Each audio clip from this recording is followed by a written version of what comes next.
Mabuhay, Kamusika, welcome. How are you? This is Bob from Love Beyond the Sea. Have realistic expectations of your Filipina. And we'll also talk about, having a life outside of your partner and that being good for your marriage. This is part 5 of a review of excerpts from a book by a divorce attorney named James J. Sexton, and I'm reading from an article I will link as well as a link to his book. The comments will be from the writer of the article, quotes from the lawyer, and my own. Today we'll talk about not putting unrealistic expectations on your wonderful Filipino wife, and also about having a life outside of your partner. Please subscribe to Love Beyond the Sea and get notifications for upcoming videos. To have and maintain a satisfying relationship with a Filipina, comments are always encouraged. From the writer, get a life outside of your partner.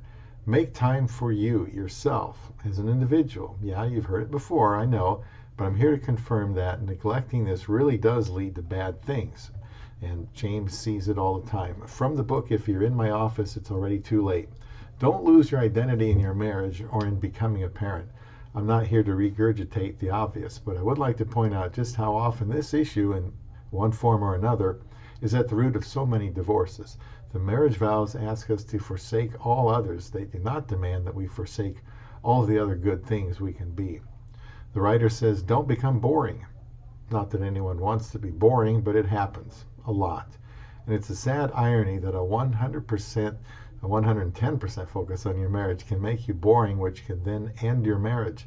The Facebook-fueled competition to have the perfect life combined with helicopter parenting can leave you a hollowed-out shell that is no longer human. You can become a little more than a life support system for a family unit.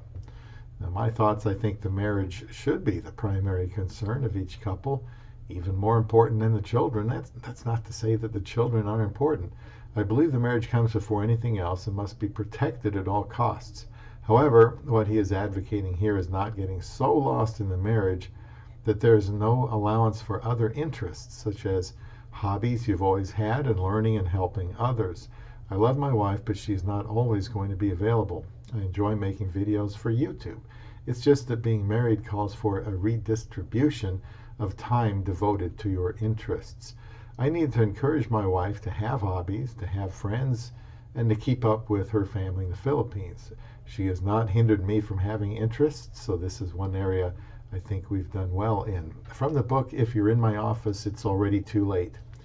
You stay interesting to your partner by staying interested in things outside your life together. You stay interesting to yourself, therefore better equipped to stay interesting to your partner by stepping outside the marriage from time to time to find satisfaction. Your spouse can be a lot of things for you without being everything. Why did we start trying to have one person be everything? Who thought that was a good idea?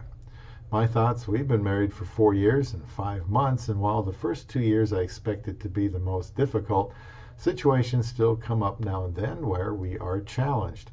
If I expected my wife to always agree with me on everything and to always be available to tend to my every need, that would eventually suffocate her with inordinate and unreasonable responsibility. I love my Filipino wife and think very highly of her, as you know, but one thing I've learned is she is human, as I am, and will always be. That's certainly one good way to not heap unrealistic hopes on her. I don't need to harp on her shortcomings, and I shouldn't compare her to others, and I shouldn't compare her to perfection. In fact, I have a video called My Filipino Wife is Close Enough to Perfect for Me. I will link that in the description box along with Falling More in Love with My Filipino Wife. There are times I consult with my pastor at church when I feel like I need a sounding board and good advice, and I have always asked my wife to do the same with a wise woman, and this is something I pray for. I shouldn't smother my Filipina because it will hurt her growth in our marriage.